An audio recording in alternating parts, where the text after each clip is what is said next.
That's right. I've been involved now with British cycling for 10 years, more than 10 years in fact. And just prior to Beijing, we started talking about trying to make this a reality, trying to find a partner. So I spent some time down here in London, and if the truth be told, I think Sky found us just as much as we found Sky. They'd done their homework and analysis of different sports, and they had a big project which was based around participation and the health of the nation, and generally getting people in this country more involved in sport. And their assessment suggested to them that cycling actually was a sport to get involved with. So we met, and it moved quite quickly from there. And we obviously, with the federation, signed a deal with Sky prior to Beijing.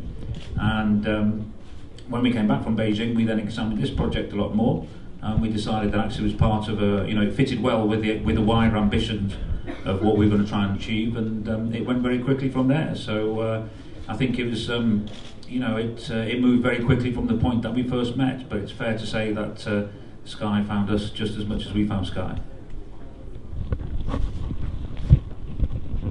A question for Scott, if I may. From a sporting perspective, what criteria were you looking for? You've obviously got your big name riders like Bradley and Antonio Fletcher, but what about the support riders? What characteristics were you looking for in them? As Dave mentioned before, we had a look at a lot of the riders that what we thought suited our philosophy. First of all, we had to look at their talent and then what their attributes were, but most importantly their personality and their ability to work as a team, and buying in on the philosophy of what this team is all about. Of course, it's quite easy when you've got talented riders like Bradley Wiggins and Edvald Boasson-Hagen, one of probably the up and rising superstars, and then the British talents like G and Pete Cannot coming through. But in and around these guys, we need to really strong foundation, and that comes in the older guys with the experience, which will be there to help guide our younger riders coming through, and in particular the younger riders coming in through from the British Academy from down in Italy. These guys are going to be able to pass on all their knowledge and their experience, and help us as sports directors lead them on the road, and that's going to be very, very important. But in finding these riders, yes, it was a big list in the beginning. Some people said hundreds.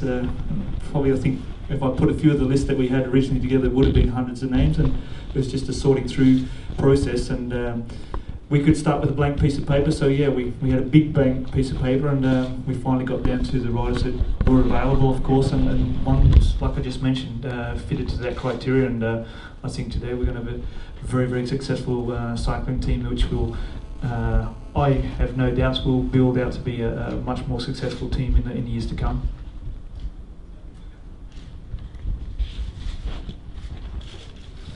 Dave, is the blue line between track and road very thin? Do we know to prepare riders and so on? Yeah, I think so. I think from our point of view, we've worked very hard at trying to have a look at how do human beings achieve excellence. How do you get a human to be excellent? And we've looked at that, nothing to do with cycling, to be honest. We just looked at it in general, and I'm very, very fortunate that back in 2002 I met a guy called Dr. Steve Peters, who's a psychiatrist, a forensic psychiatrist, and he started to work with us. And some of his insights and knowledge in terms of how the human, how to get the best out of human beings chimed really, really strongly with me. And so we started to adopt and adapt and develop a lot of his ideas.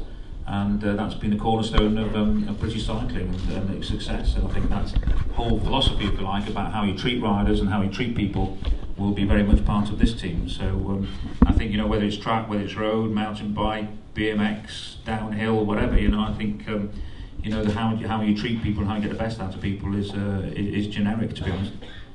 Interesting is the way the team's going to race, and Columbia rely on their train, looking after Cavendish.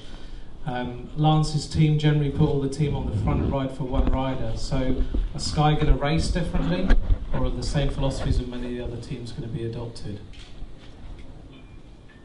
Okay, I'll start my job here then.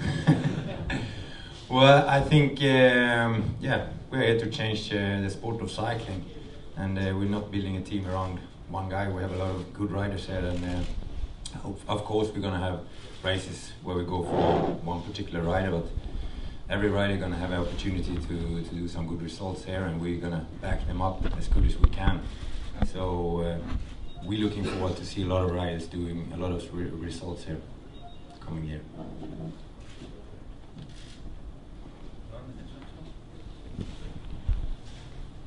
Yeah, just echoing what Mark has just said. We have a great pool of talent here, and I really believe that this talent, like I just mentioned before, we haven't seen the best of a lot of these riders. And although we will be definitely targeting some of the bigger races with particular riders, we also want to be taking the race to the race. We're out there to race. We're not there to just ride around and look good, which I do think we do. But we will be racing hard, and everybody will have their opportunity. And I think generally we'll be variable riders who will be there to race for the win. And I think that's one of the things that we'll be working very hard on is our team tactics, but also all the marginal gains on that road there. And that's probably our biggest asset, and is having all those marginal gains and having the right people behind us, people who aren't here today, from our technical staff who are doing all the testing in the wind tunnels to looking at all the different aerodynamics of the bikes and the material. We have a great bike partner in Pinarello, and our equipment from Shimano, right through to our dietitians and so forth. So I think when we start putting all these things together, we'll be there and we'll be competitive right across the board, and I think it's going to be exciting. The question for Dave, with some of the backroom staff coming from Great Britain cycling team, do you think there's a possibility that some of the precision that you used before could be neglected towards the Olympics to focus on Team Sky? Well, if I'd have thought that, I wouldn't have started this project. My own belief is that this will, augment British cycling's prospects at the 2012 Games, because if you look at it, there's all of the key sort of endurance riders that'll be riding in 2012 have to ride in top pro teams. And in the run-up to the last Games, we faced quite a difficult challenge in liaising with the teams in terms of the riders trying to get the best race profile possible to be in the best condition for the Olympic Games. And now that the key British riders are part of this team, then it's going to be much easier for us to manage that. You need to qualify for the Olympic Games in the first instance, and the qualification process last time round was quite a tricky one. I think one of the World Cups clashed with the Tour of California, and we still at that point in time hadn't qualified for the marathon. And we had a real challenge in terms of how the hell we were going to qualify for the marathon for the Games. And eventually, of course, the guys went to win the Worlds, which gave them automatic qualification. But those type of behind the scenes issues are constant in the 4-year cycle of the Olympic Games. And we're hoping now that being sort of able to manage both sides of that equation will give us a competitive advantage in the run up to 2012. So, totally against the sort of common sort of view at the moment that I might be diluting my efforts across two different things. I actually think that I'm strengthening it. Dave, another question for Dave. You've talked about the depth of talent in the squad there, but how important for the profile of the team beyond the immediate cycling world was the signing of Bradley? I think it's very, very important, to be honest. I think, it's a British team. We're going out there to represent Britain, and it needed a British leader, and he was the obvious candidate. So getting Brad into the team was a great achievement. Like he said, we feel that this is where he belongs as well. We've worked with him, and particularly Shane. I think Shane's had a very close working relationship with Brad since he was a very young lad, and that stayed through 3 Olympic cycles. And it's a very, very strong bond. So to have Bradley as part of the team is great for us, but also I think from a profile point of view, it fitted. There was a natural fit there that eventually came to fruition. During the last season, some teams developed an internal anti-doping program, but some others, for example, Radio Shack, starting from this season, are not continuing that road. What about you? What about your team? Do you think anti-doping program of team are useful, or UCI and VADA 1 are enough? I think both are useful. There's no doubt about it, and the initiative, if you like, and the incentive behind demonstrating publicly that we're a clean team is second to none. How do you best go about that? Well, I think there are a number of things that we need to take into consideration. Personally, I think it's important that we work very, very closely with the UCI and WADA. They're the authorities. They're the people who can take action and sanctions. So our strategy is very much to work hand in hand with the authorities to make sure that we can demonstrate that this is a clean team. We will have our in-house testing protocol, but again, that will be done in liaison with the UCI and with UK Sport and the new UK Sport Anti-Doping Agency that's just been created. It's something that we've done with the British team. We do have internal monitoring within the British team, but as soon as we have any kind of suspicion, or if there's any suspicion whatsoever, we then alert the authorities and ask them to randomly test and target test riders. So they then take the initiative forward. And I think it's far more there's far more chance, if you like, of developing a watertight system if we work with the authorities who are there to actually make sure that the whole thing is covered in a sort of an industry-wide perspective rather than a team-by-team perspective. And there's two sides to it. You know, there's having been out there in the market, looking at trying to, you know, buy and you know, point riders to the team. You know, there's a big element of scrutiny that's required before we decide to sign in with the team. And I think the biological passport in particular is something to be applauded. I think there's a lot of work to be done, but we'll definitely do everything that we can with our resources to get behind the biological passport, because I do think over time that if that works, that will actually weed out anybody who does continue to cheat, and it makes it a much more easier environment to be able to get out and employ riders with a certain security behind it. On the same subject, will you be some teams and some riders publish the results of their UCI and WADA blood tests? Will you be doing the same? Well, it's something that we're looking at the moment, you know, and I can't see any reason why not. You know, it just seems the obvious way to go. It's transparent, it's open, and that's how we intend to continue. And you know, we've got nothing to hide. Why would you worry about publishing anything? You know, so I very much think that's the way that we'll be going. Well, second question. There was a certain amount of friction, allegedly, in the signing of one or two of your riders. Are you worried that the teams in question might try to make it difficult for you to win races early in the season? No, there might have been friction reported. I don't think there's any friction whatsoever. Some managers have gone on the record as saying they weren't happy with the way... On the record and off the record, two different things maybe. No, they went on the record. Okay, well, fair enough. I don't think there's any friction. I don't think there's a problem in my relationship with other team managers or any teams out there. Question for Sean, if that's possible. You'd be the most experienced Tour de France man here as a rider and a director sportif. Does this feel like a Tour de France winning team that you're now a member of? Well, certainly. I think we have the capacity to perform at the highest level. Winning the Tour de France next year is a big call. I think, you know, we know that next year the Tour is going to be quite open, and it could, you know, quite feasibly roll our way. And yeah, if Brad is performing like he did last year, he could come out on top. I think we have, you know, early stage of the team. We have long-term ambitions. I think we have every chance of winning. To be honest, you know, obviously everyone knows that Alberto is untouchable at the moment, or was last year, but a lot of things can happen quickly.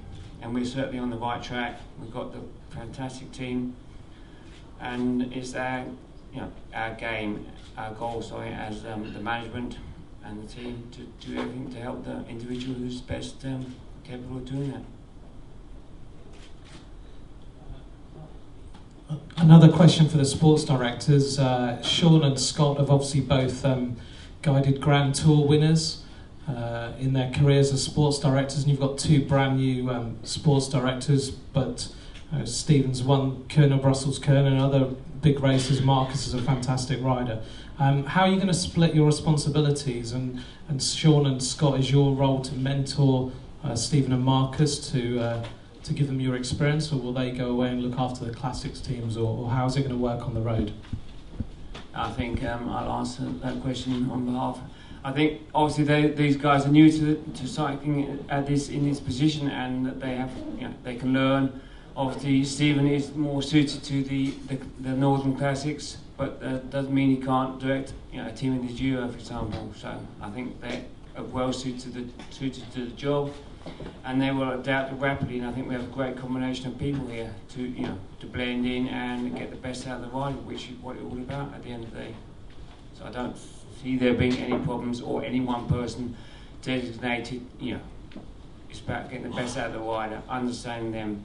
And as Dave said previously, it's not only it's about how you treat humans in general to get the best out of them, and that's a big part of this deal. Not only driving the car, shouting the riders, etc. It's about treating them as individuals, understanding them, and getting the best out of them. Can I just add something to that? I think it is worth pointing out that we spent a long time looking at the sports director's position and how we're going to manage that. And one of Scott's responsibilities is to actually, as a senior sports director, is to mentor and develop, manage the professional development, if you like, of the two guys who are coming into new positions.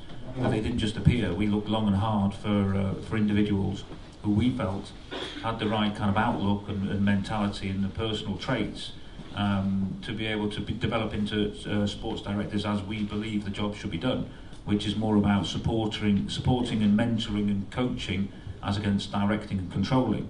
And I think you only need to ask around the peloton to what other riders' opinions are, who are the sort of the opinion leaders, who spoke on behalf of the group, who are the guys as riders who sat between the management and the riders and the go-betweens. And I think you find that these guys naturally filled those roles. And that was of great interest to us. So I think not only do they have the cycling pedigree and knowledge, if you like, from a technical point of view, but they also, from a personality point of view, have actually, really do fit in a box for us.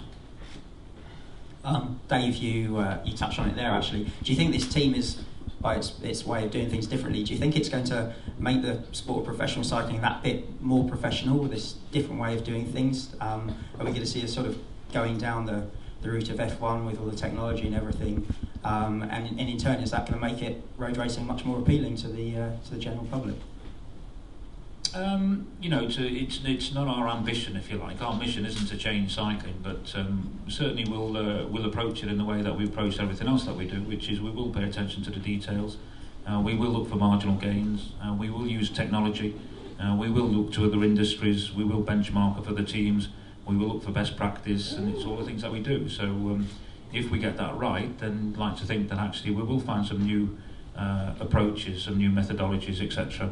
And what they will be, maybe we don't know yet, but that's how we work so far, and that's how we will continue to work. But it'll be more about us as a team, as against trying to influence the wider sport, I think.